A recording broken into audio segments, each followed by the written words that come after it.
Great Gatsby, Chapter 4, Part 2.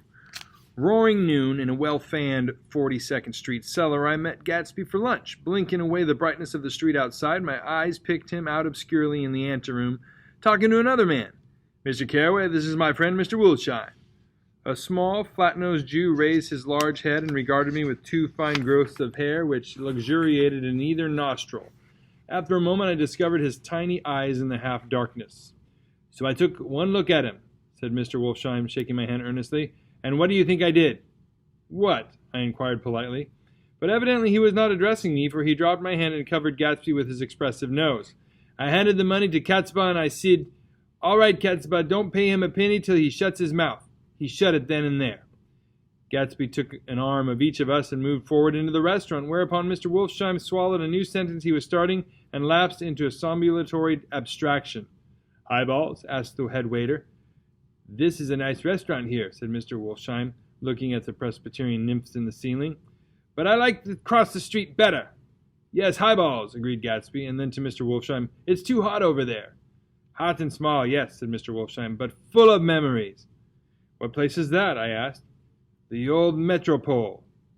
"The old Metropole," brooded Mr. Wolfsheim gloomily, "filled with faces dead and gone. Filled with friends gone now forever. I can't forget so long as I live the night they shot Rosie Rosenthal there. It was 6 of us at the table, and Rosie had eaten drunk a lot all evening. When it was almost morning, the waiter came up to him with a funny look and says somebody wants to speak to him outside.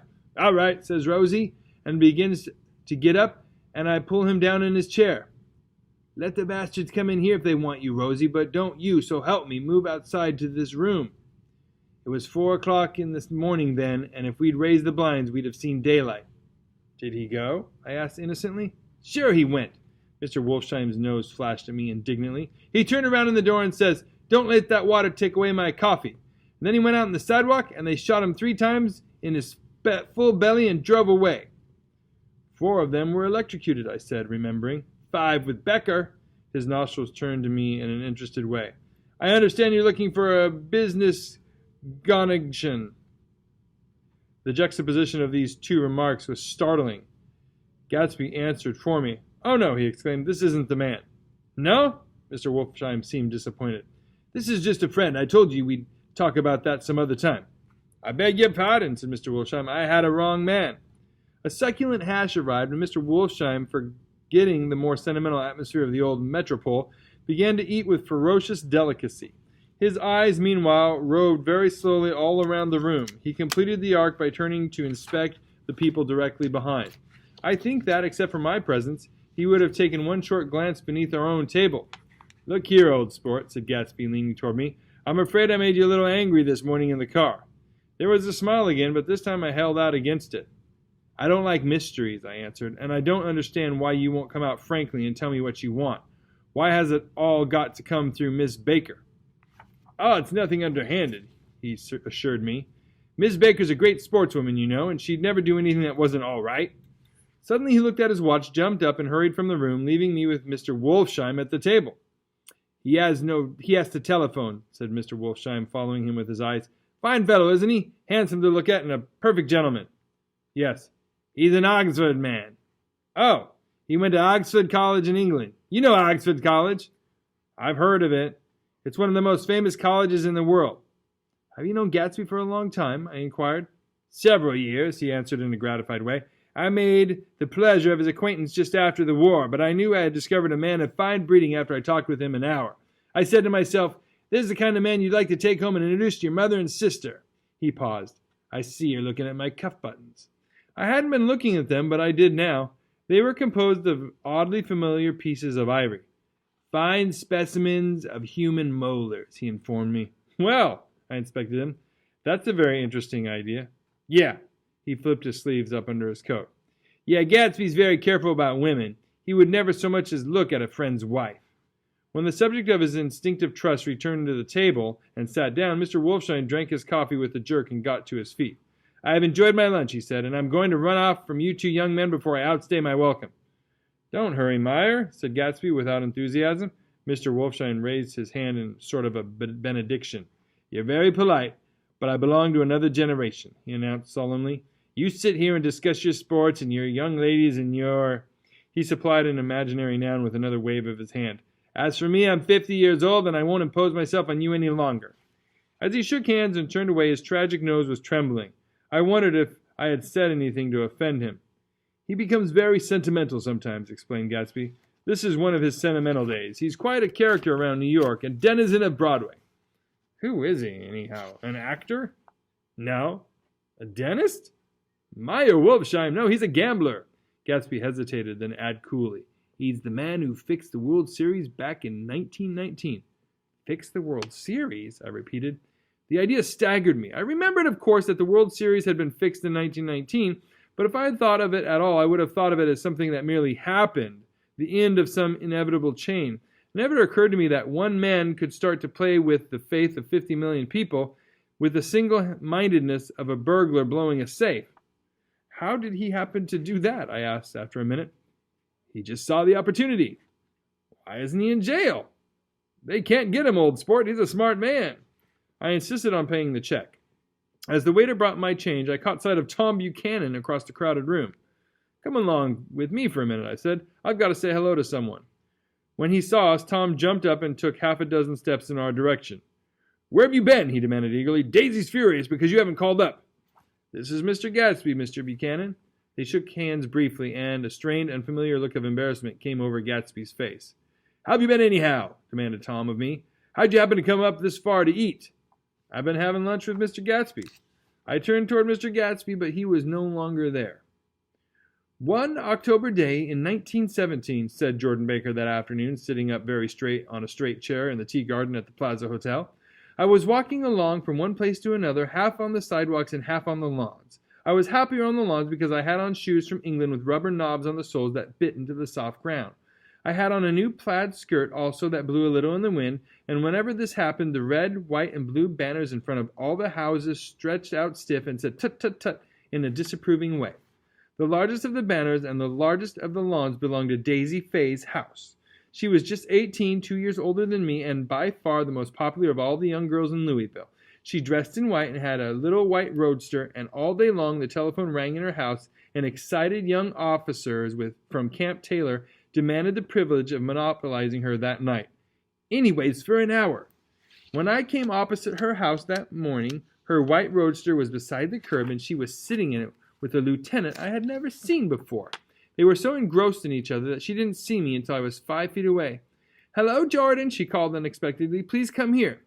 I was flattered that she wanted to speak to me because of all the older girls I admired her the most.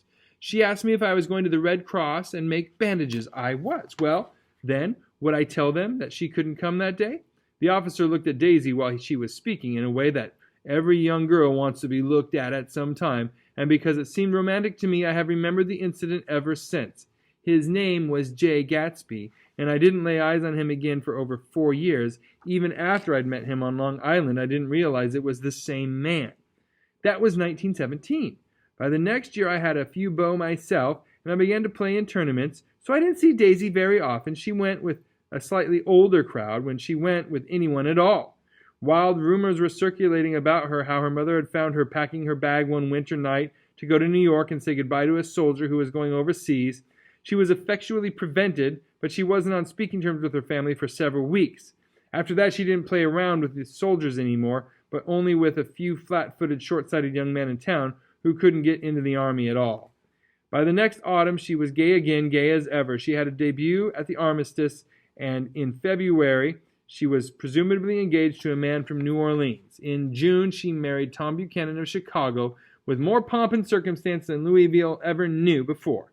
He came down with 100 people in 4 private cars and hired a whole floor of the Seelbach Hotel, and the day before the wedding, he gave her a string of pearls valued at $350,000. I was a bridesmaid. I came into her room half an hour before the bridal dinner and found her lying on her bed as lovely as the June night in her flowered dress and as drunk as a monkey.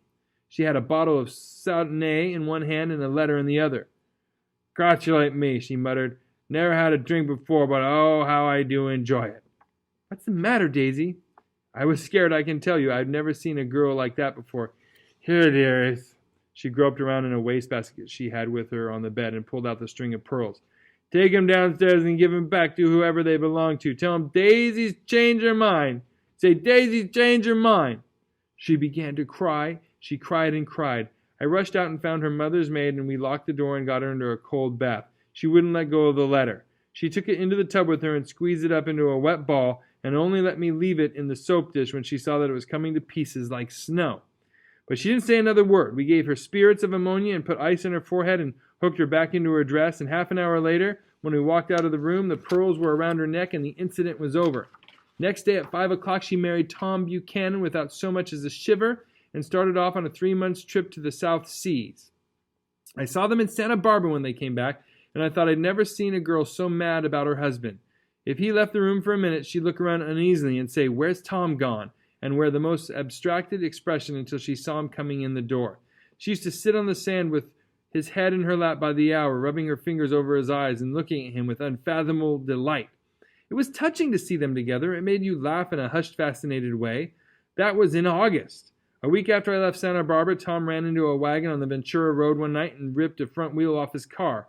The girl who was with him got into the papers, too, because her arm was broken. She was one of the chambermaids at the Santa Barbara Hotel. The next April, Daisy had her little girl, and they went to France for a year. I saw them one spring in Cannes and later in Deauville, and then they came back to Chicago to settle down. Daisy was popular in Chicago, as you know. They moved with a fast crowd, all of them young and rich and wild, but she came out with an absolutely perfect reputation, perhaps because she doesn't drink. It's a great advantage not to drink among hard-drinking people. You can hold your tongue, and moreover, you can time any little irregularity of your own so that everybody else is so blind that they don't see or care.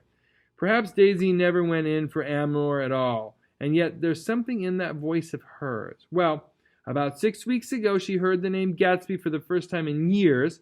It was when I asked you, do you remember, if you knew Gatsby in West Egg? After you had gone home, she came into my room and woke me up and said, "What Gatsby?" And when I described him, I was half asleep. She said in the strangest voice that it must be the man she used to know. It wasn't until then that I connected this Gatsby with the officer in her white car. When Jordan Baker had finished telling all this, we had left the plaza for half an hour and were driving in a Victoria through Central Park. The sun had gone down behind the tall apartments of the movie stars in the West 50s, and the clear voices of little girls already gathered like crickets on the grass rose through the hot twilight. "I'm the Sheik of Araby, your love belongs to me. At night when you're asleep, into your tent I'll creep." It was a strange coincidence, I said, but it wasn't a coincidence at all. Why not? Gatsby bought that house so that Daisy would be just across the bay. Then it had not been merely the stars to which he had aspired on that June night. He came alive to me, delivered suddenly from the womb of his purposeless splendor. "He wants to know," continued Jordan, "if you'll invite Daisy to your house some afternoon and then let him come over." The modesty of the demand shook me. He had waited 5 years and bought a mansion where he dispensed starlight to casual moths so that he could come over some afternoon to a stranger's garden. Did I have to know all this before he could ask such a little thing? "He's afraid. He's waited so long he thought you might be offended. You see, he's a regular tough underneath it all." Something worried me. "Why didn't he ask you to arrange a meeting?" "He wants her to see his house," she explained, "and your house is right next door." "Oh." "I think he half expected her to wander into one of his parties some night," went on Jordan, "but she never did. Then he began asking people casually if they knew her, and I was the first one he found. It was that night he sent for me at his dance, and you should have heard the elaborate way he worked it up to it. Of course, I immediately suggested a luncheon in New York, and I thought he'd go mad. 'I don't want to do anything out of the way,' he kept saying. 'I want to see her right next door.' When I said you were a particular friend of Tom's, he started to abandon the whole idea. He doesn't know very much about Tom, though he says he's read a Chicago paper for years just on the chance of catching a glimpse of Daisy's name." It was dark now, and as we dipped under a little bridge, I put my arm around Jordan's golden shoulder and drew her toward me and asked her to dinner. Suddenly I wasn't thinking of Daisy and Gatsby anymore, but of this clean, hard-limited person who dealt in universal skepticism and who leaned back jauntily just within the circle of my arm. The phrase began to beat in my ears with a sort of heady excitement. "There are only the pursued, the pursuing, the busy, and the tired." "And Daisy ought to have something in her life," murmured Jordan to me. "Does she want to see Gatsby?" "She's not to know about it. Gatsby doesn't want her to know. You're just supposed to invite her to tea." We passed a barrier of dark trees and then the facade of 59th Street, a block of delicate pale light, beamed down into the park. Unlike Gatsby and Tom Buchanan, I had no girl whose disembodied face floated along the dark cornices and blinding signs, and so I drew up the girl beside me, tightening my arms. Her wan, scornful mouth smiled, and so I drew her up again closer, this time to my face. Hey, let me just say, I hope you enjoyed this reading of The Great Gatsby. We have the whole book on our playlist, so please check it out if you need previous chapters or later chapters.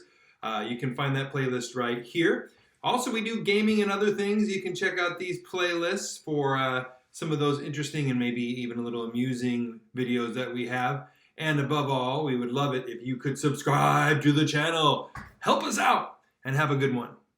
Until next time.